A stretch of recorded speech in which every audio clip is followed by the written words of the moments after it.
Good morning class. MAVN के online class में class 7 Sanskrit Avani में अध्याय तीसरा आपका गीतामृतम है। गीतामृतम अमृतम, जब इसका संधि विच्छेद करेंगे तो अमृतम यानी गीता का जो अमृत है, गीता भगवत गीता जो श्री कृष्ण ने महाभारत में युद्ध के समय गीता का उपदेश दिया था, उसी के बारे में भगवान कृष्ण ने अर्जुन को उपदेश दिया था गीता का, उसी के बारे में इस चैप्टर में बताया गया है। तो आइए जानते हैं कि इस चैप्टर में क्या है, कैसे उन्होंने इसको जो है विस्तृत पूर्वक बताया है। चलिए, यदा यदा ही धर्मस्य ग्लानिर्भवति भारत अभ्युत्थानं धर्मस्य तदात्मानं सृजाम्यहम्। यदा यदा यदा यदा जब जब श्री कृष्ण जी कहते हैं अर्जुन से कि हे अर्जुन, जब जब ही धर्मस्य धर्म का ग्लानिर्भवति भारत, भारत में यानी हमारे देश में, इस भूमि पर, पृथ्वी पर जब जब धर्म की हानि हुई है, तब तब मैं क्या किया हूँ, अभ्युत्थानं धर्मस्य तदात्मानं सृजाम्यहम्, यानी मैंने अधर्म, जब जब धर्म का नाश हुआ है, अधर्म जो है बढ़ गया, तब तब धर्म के उत्थान के लिए, धर्म की उन्नति के लिए मैंने अपने आप को सृजित किया है। मैंने अपने आप को सृजित किया मतलब मैंने वहाँ पर जन्म लिया है, लोगों को उपदेश देने के लिए, लोगों को सही अधर्म से धर्म के मार्ग पर लाने के लिए मैंने वहाँ पर जन्म लिया है।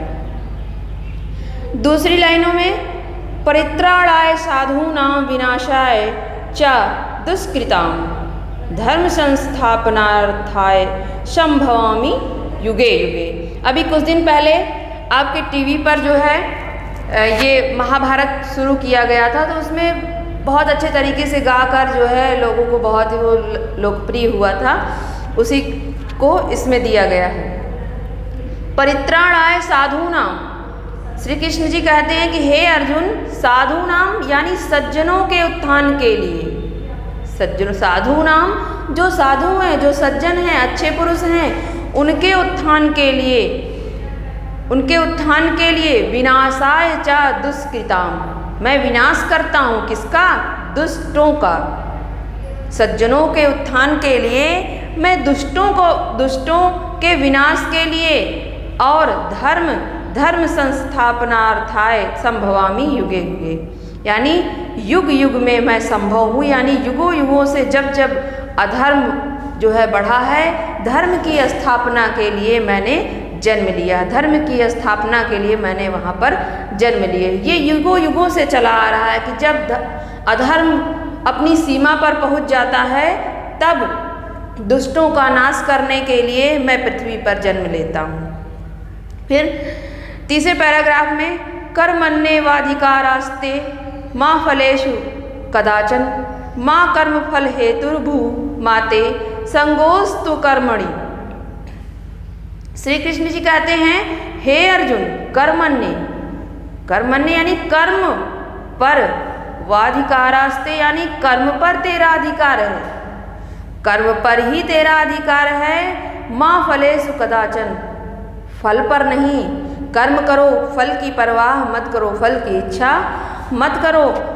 फिर माँ कर्म फल हेतुर्भू माते संगोस्त्व कर्मणि, कर्म के फल के इच्छुक मत बनो, यानी जो कर्म आप कर रहे हैं उस कर्म के फल की इच्छा ना करो, अकर्म में तुम्हारी संगति ना हो, यानी कर्म करो, अच्छे कार्य करो, और अकर्म पर, अकर्म मतलब कर्महीन मत बनो, अपना कर्म करो और कर्म करने के बाद उस कर्म के अनुसार, कर्म के फल पर जो है उसकी इच्छा मत करो, अकर्म में तुम्हारी संगति ना हो, यानी अकर्म मत करो, अपना कर्तव्य अपना निभाओ।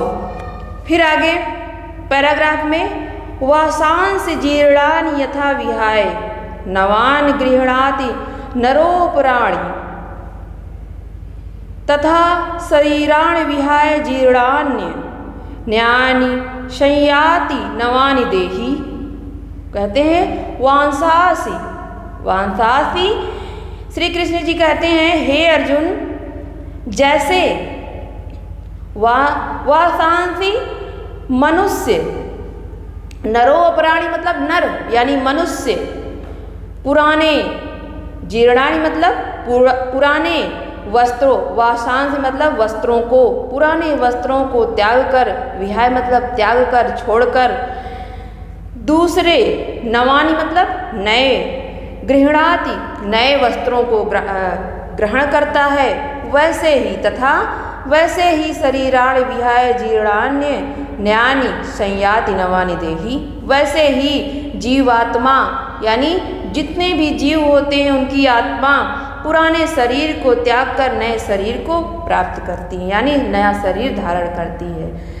जिस प्रकार से जब व्यक्ति की मृत्यु हो जाती है, मनुष्य की मृत्यु हो जाती है, तो उसका शरीर आत्मा रहित हो जाता है, आत्मा निकल कर चली जाती है और शरीर से जो है लोगों का मोह छूट जाता है। उस शरीर से जब आत्मा निकल जाती है तो लोग जो है उसे 24 घंटे भी नहीं रखना चाहते हैं, और जब उस शरीर में आत्मा प्रवेश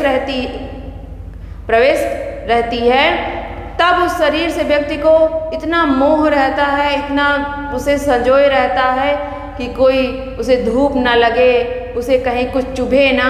तो इस तरह के उस जब तक उस शरीर में आत्मा रहती है, उस शरीर की कितनी जो है हिफाजत करता है, कितने सुख और आराम उसे देता है। लेकिन जब उसी शरीर से आत्मा निकल जाती है तो लोग उसे 24 घंटे भी नहीं रखना चाहते हैं, जल्दी से जल्दी उसका अंतिम संस्कार उसे जलाकर इस संसार में विलीन कर देते हैं। आइए फिर अगले पैराग्राफ में, न जायते म्रियते वा कदाचिन्नायं भूत्वा भविता वा न भूव अजो नित्यः शाश्वतोऽयं पुराणो न हन्यते हन्यमाने शरीरे। न जायते, श्री कृष्ण जी कहते हैं कि हे अर्जुन, न जायते, यह आत्मा ना तो कभी म्रियते, ना तो कभी मरती है, वह कदाचिन्नायं, और ना कभी किसी काल में किसी समय में ये इसका जन्म होता है। ना ये कभी मरती है, ना कभी इसका जन्म होता है, और ना ही भूत्वा होकर भी, भविता व न भूयः, यह होते हुए भी क्या है, नहीं है। क्यों नहीं है? क्योंकि ये हमें दिखाई नहीं देती है, और जब शरीर में हमारे ये रहती है तब हमें लगता है कि ये है। तो कहते हैं कि ये होकर भी नहीं है। अजो नित्यः, क्योंकि अजो नित्यः शाश्वतो अयं पुराणो न हन्यते हन्यमाने शरीरे, क्योंकि यह आत्मा नित्य सनातन यानी प्राचीन काल से ही पुराने समय से ही शरीर के मारे जाने पर, यानी जब व्यक्ति की मृत्यु हो जाती है तो मृत्यु हो जाने पर भी यह नहीं मारी जाती, ये मरती नहीं, यानी शरीर मर जाता है, लेकिन यह पुरातन समय से, सनातन समय से जो है, चिरकाल से ही ये क्या है, अमर अजर है, ये कभी नहीं मरती। ना कभी इसका जन्म होता है, ना कभी इसकी मृत्यु होती है। ये होकर भी लगता है कि नहीं है, क्योंकि ये हमें दिखाई नहीं देती है। फिर लास्ट वाले पैराग्राफ में, नैनम छिंदन्ति शस्त्राणि नैनम दहति पावकः, नैनम छिंदन्ति शस्त्राणि नैनम दहति पावकः, न चैनम क्लेद यन्त्यापो न शोषति मारुतः। नैनम, श्री कृष्ण जी कहते हैं, हे अर्जुन, इस आत्मा को, नैनम मतलब नहीं, इस आत्मा को शस्त्राणि, शस्त्र से काटा नहीं जा सकता। कोई भी ऐसा हथियार है जिससे इसको काटा जाए, ऐसा कोई हथियार नहीं है जिससे इसकी मृत्यु हो सके या फिर इसको काट दिया जाए। नैनम दहति पावका, कहते हैं इसको आग जला नहीं सकती, पावकः आग दहत जलाना नैनम यानी नहीं जला सकती है, इसको आग जला नहीं सकती है, कोई भी शस्त्र इसको काट नहीं सकता है।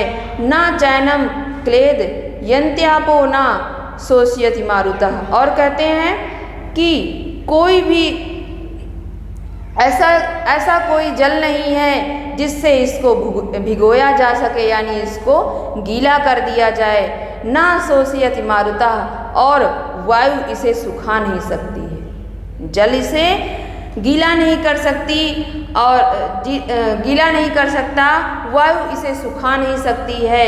यह क्या है? अजर अमर है, ये अदृश्य है, यानी दृश्य होकर भी अदृश्य है। शरीर में जब तक प्रवेश है इसका तब तक ये दृश्य है, और जैसे ही शरीर से निकल गई तो ये अदृश्य है, यानी होकर भी नहीं होती है, हमें दिखाई नहीं देती है ये। तो ये आपका चैप्टर यहाँ पर ख़त्म होता है। अध्यात्म गीतामृतम। गीता का उपदेश श्री कृष्ण ने भगवान श्री कृष्ण ने अर्जुन को दिया है। महाभारत का जब युद्ध होने वाला था तब जो है, तब की ये बात है, तब अर्जुन बहुत दुविधा में थे कि मेरे सामने सब मेरे सगे संबंधी ही तो हैं, मैं किसको मारूं और किसको छोड़ दूं। तब श्री कृष्ण भगवान ने ये उपदेश दिया। उन्होंने कहा कि कर्म करो, कर्म पर तुम्हारा अधिकार है, फल की परवाह मत करो।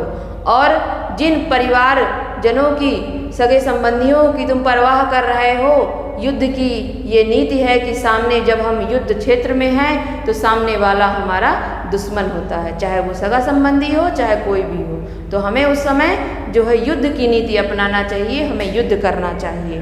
तो गीता का उपदेश बहुत है, बहुत बड़ा है, इस पर ज़्यादा बोलते हुए अच्छा नहीं लगता है, लेकिन आपके सिलेबस में ये थोड़ा सा दिया हुआ है तो यहाँ पर ये कंप्लीट होता है।